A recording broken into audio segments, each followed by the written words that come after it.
You know that feeling when someone says something so unexpected, so casually, that it cracks your world open. Just a few words, but they change everything. That was the morning my husband, Ryan, looked across our breakfast table, took a sip of his coffee, and said, "I'm quitting my job. You'll take care of us while I figure things out." Just like that. Like it was the most natural thing in the world. The clock behind him ticked softly. 7:12 a.m. The sunlight was spilling over the counter, glinting off his wedding ring. And there I was, still half in my scrubs, halfway through a bowl of soggy cereal, staring at the man I'd shared my life with for 9 years, wondering if I'd heard him right. "Wait," I said, setting my spoon down. "What do you mean, you're quitting?" He smiled, this little boyish grin that used to melt me when we first met. Now it just made me nervous. "It's just, I can't do this anymore, Lisa. The meetings, the pressure, it's killing me. I need to step back. Figure out what I really want in life." He leaned back in his chair like he'd just solved a philosophical puzzle. "And you've got such a stable job. We'll be fine for a while." That part, "we'll be fine," was what made my stomach twist. Because I could already see it. The bills, the hours, the exhaustion. And he was already assuming I'd just pick it all up. Ryan and I had built our life from scratch. When we married, we had nothing. Just a tiny apartment, 2 hand-me-down cars, and a dream. He worked his way up as a project manager at a mid-sized tech firm, while I put myself through nursing school. We'd always been a team. Or at least I thought we were.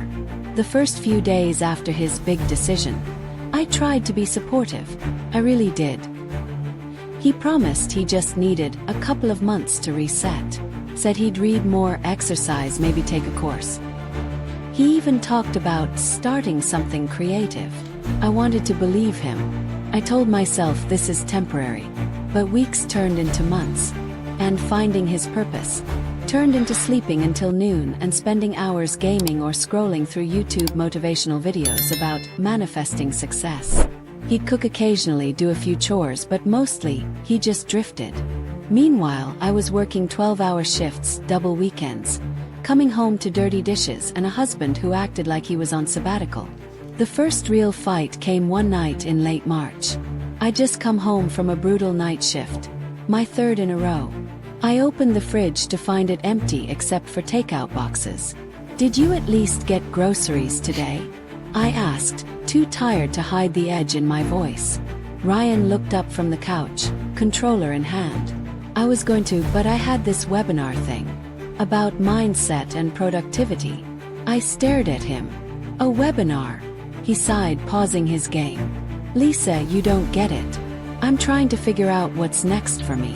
You think I like feeling lost? You think I want to just..." "No," I cut in. "I think you like not having to deal with responsibility." That got him angry. His face tightened. "Wow. You really have no faith in me, do you?" Faith. That word used to mean something between us. Now it just felt like a guilt weapon. We didn't talk much after that. He started sleeping later. I started staying longer at work. Our lives stopped intersecting. One Saturday morning 2 months later, I was changing the sheets when his tablet buzzed. Normally I wouldn't look, but my gut told me to. A message popped up. "Morning, sunshine, cherry blossom, same cafe today?" My chest went cold. I scrolled. There were dozens of messages, weeks worth, from someone named Claire. She wasn't a coworker. She wasn't a client. She was something else entirely. "You looked so good in that black shirt yesterday, winking face. Can't wait to see you again. I told my friend about your new idea. You're brilliant." Brilliant. Ryan. The same man who'd spent 3 months figuring things out from our couch? Then I saw the receipts. Digital payments, hotel bookings, transfers from our joint account labeled business expense. Except the business was apparently romantic getaways. I just stood there, holding the tablet, shaking. Part of me wanted to scream. Another part just went silent. Because it wasn't just betrayal. It was the sheer audacity. The way he'd let me carry everything while he played dreamer with someone else. That night he came home humming. He'd gone to meet a friend earlier apparently. He kissed my cheek, asked if I wanted takeout. Smiled back. Sure, I said. Let's do that. Because in that moment something shifted inside me. I wasn't going to confront him. Not yet. No screaming match. No begging for truth. If he wanted to play games, I'd play smarter. Over the next few weeks, I became the perfect actress. I stopped asking about his job search. Stopped arguing. I cooked his favorite meals again. Laughed at his jokes. He started to relax so much that he got sloppy. He'd leave his phone lying around unlocked. Talk about future plans with Claire over text while sitting right beside me. All the while I was planning. I started transferring money, small amounts, from our joint account into a separate one I'd opened years ago. Just bill management, I told him when he noticed. He nodded, not caring enough to look closer. Then I started gathering proof, screenshots, emails, payment receipts, even a photo he'd posted on social media of himself at a rooftop bar. In his sunglasses reflection, I could clearly see Claire sitting across from him. Rookie mistake. I spoke to a lawyer, a quiet, kind woman named Patricia, who listened without judgment. She told me something that stuck with me.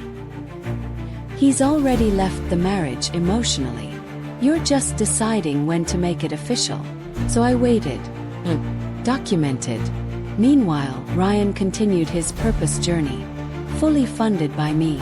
It was early May when he announced his next big idea. He came into the kitchen one morning, all bright-eyed and confident, holding a vision board he'd made. "I've figured it out, babe. I'm starting a wellness brand." I stared at him. "A wellness brand?" He nodded. "Yeah, it'll be about lifestyle, travel, mindfulness. You know, finding your best self." Claire's helping me design the concept. The mention of her name, so casual, was the match that lit the fuse. He didn't even realize what he'd said until he saw my expression. "Oh," he stammered. "I mean, she's just giving me ideas. You know how creative she is." Smiled. "Sounds great.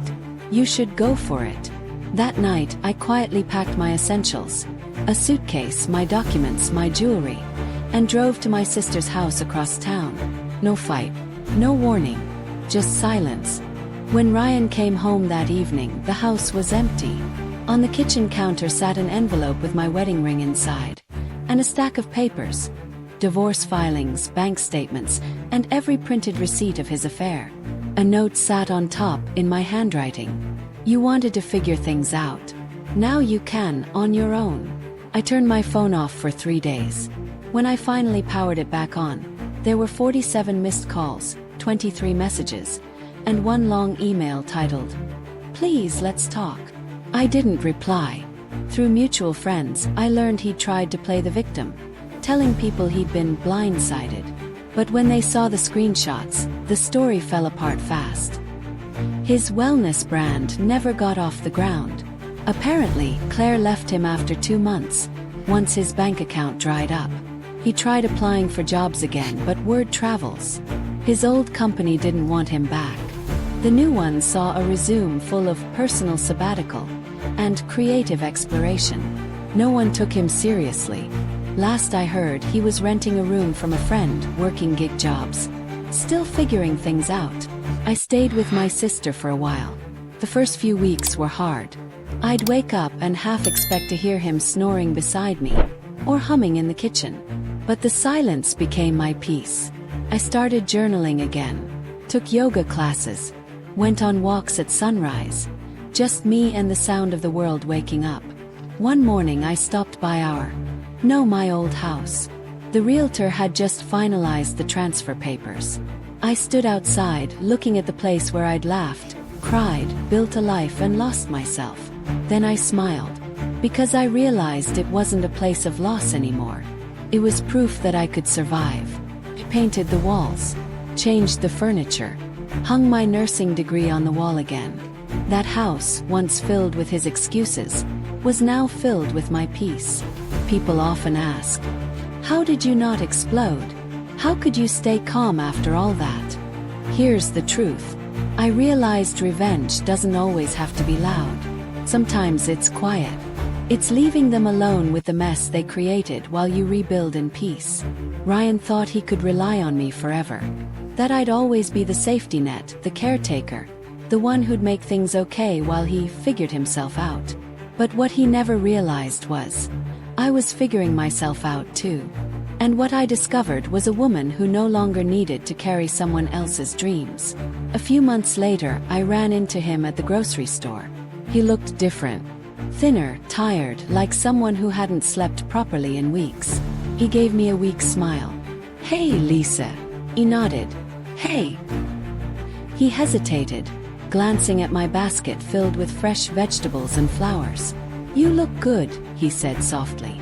"Thanks," I replied. Then I walked past him, feeling the weight of every year we'd shared, and every ounce of strength I'd gained since letting go. As I reached my car, I looked back once. He was standing there in the frozen foods aisle, staring down at the floor.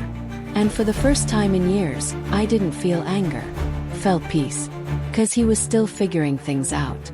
And I already had. If someone ever tells you, "You'll take care of us while I figure things out," remember this. Love should never mean sacrificing your sanity so someone else can chase a fantasy. You can support someone's dream but not their delusion. You can stand beside them but not beneath them.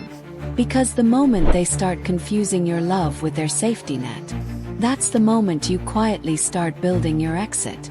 And when you finally walk away, you won't need revenge. You'll already have one.